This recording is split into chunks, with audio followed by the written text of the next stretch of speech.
Selamat siang, Ibu dan teman-teman. Pada kesempatan kali ini, kami dari kelompok 3 yang beranggotakan, saya sendiri, Puspahati Suryami Sipayung, dan rekan saya, Kartika Puspadewi, Feby Cantika Sari, dan juga Bea Mafilda Ibrahim, akan mempresentasikan hasil diskusi kelompok kami tentang kepemimpinan transformasional. Kepemimpinan atau leadership dapat diartikan secara umum sebagai sebuah hubungan yang erat antara seseorang dengan kelompok lainnya yang mempunyai kepentingan yang sama. Kepemimpinan juga dapat diartikan sebagai sebuah proses mempengaruhi orang lain untuk melakukan sesuatu dalam mencapai tujuan bersama. Nah, sebenarnya ada beberapa jenis kepemimpinan yang digunakan ataupun diterapkan sebuah organisasi ataupun perusahaan. Namun, kali ini kami akan membahas tentang gaya kepemimpinan transformasional. Beberapa ahli mengemukakan pendapatnya tentang definisi ataupun pengertian dari kepemimpinan transformasional. Di sini, kelompok kami mengutip dua pendapat para ahli. Pendapat yang pertama dari Robbins dan Judge, yaitu gaya kepemimpinan transformasional adalah gaya pemimpin yang mengenyampingkan kepentingan pribadinya untuk kepentingan organisasi, sehingga hal tersebut dianggap menginspirasi para pengikutnya ataupun para bawahannya. Pendapat yang kedua dari Sudarwan Danim yang menjelaskan bahwa kepemimpinan transformasional itu berasal dari kata to transform yang berarti mentransformasikan ataupun mengubah sesuatu menjadi bentuk yang berbeda. Sebagai contohnya, misalnya mentransformasikan visi menjadi realita, potensi menjadi aktual. Dengan kata lain, jenis kepemimpinan transformasional ini mengubah potensi menjadi energi nyata sehingga energi tersebut dapat digunakan untuk mencapai tujuan. Nah, kepemimpinan transformasional ini sangat memungkinkan para pengikutnya merasakan kepercayaan, kekaguman, kesetiaan, bahkan penghormatan terhadap pemimpin yang dapat memotivasi untuk melakukan pekerjaan secara optimal. Kemudian ada mengenai ciri-ciri kepemimpinan transformasional. Menurut Prof. Dr. Wawan Dewanto dalam bukunya Kepemimpinan Transformasional menjadi pemimpin yang inspiratif dan berdaya saing, ciri-cirinya ada 5. Antara lain yang pertama visionary atau visioner.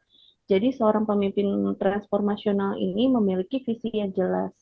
Yang kedua inspirasional atau inspiratif, yaitu pemimpin transformasional ini mampu menginspirasi atau memotivasi melalui kata dan tindakan. Contohnya membangkitkan semangat dan menggerakkan orang lain untuk mencapai performa yang lebih baik. Kemudian ada intellectual stimulation. Maksudnya itu pemimpin transformasional ini mendorong untuk berpikir secara kreatif dan inovatif.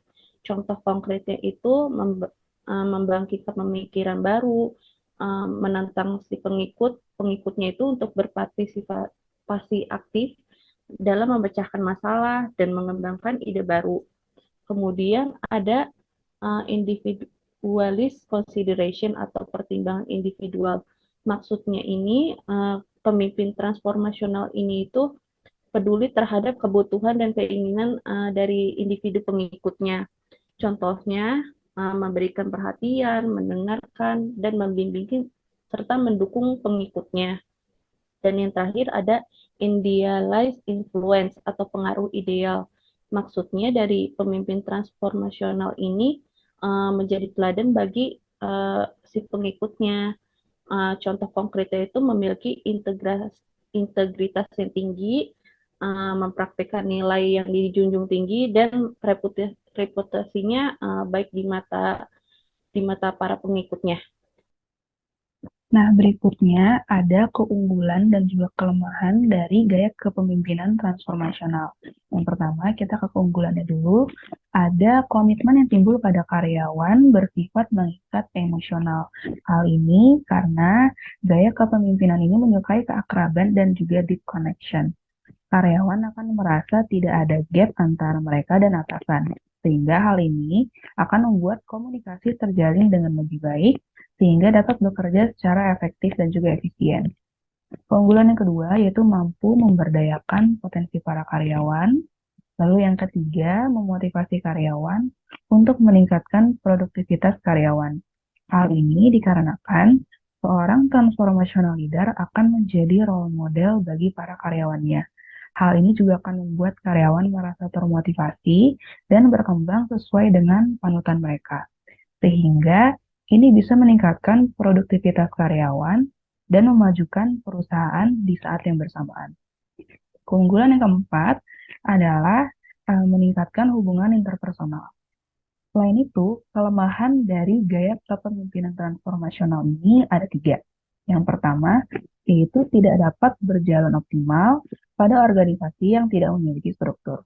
Lalu yang kedua, tidak tepat untuk digunakan pada bisnis yang baru saja dirintis. Yang ketiga, membutuhkan waktu yang lama untuk menumbuhkan komitmen dari pekerja kepada pimpinan mereka. Selanjutnya, ada tokoh-tokoh yang mempraktikkan gaya kepemimpinan transformasional. Yang pertama itu ada Presiden Amerika Serikat ke-44 yaitu Barack Obama. Beliau adalah Presiden keturunan Afrika Amerika pertama yang menjabat sebagai Presiden Amerika Serikat. Beliau menjabat sebagai pemimpin negara adikuasa itu sejak 20 Januari 2009 setelah George Walker Bush. Penyampaian visi yang jelas merupakan bagian dari gaya kepemimpinan seorang Barack Obama.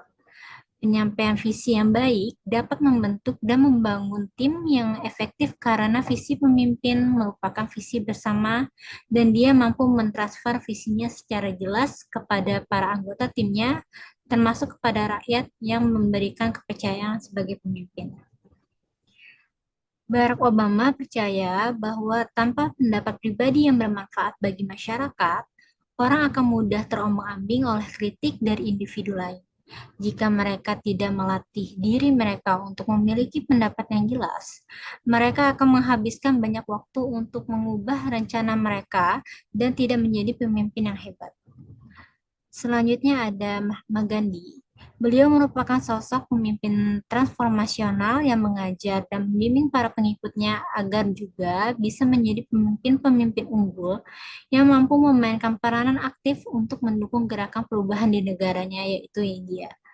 Lebih luar biasanya lagi, Mahatma Gandhi juga mengedepankan nilai non-kekerasan yang memberi dampak besar pada lembaga-lembaga di India.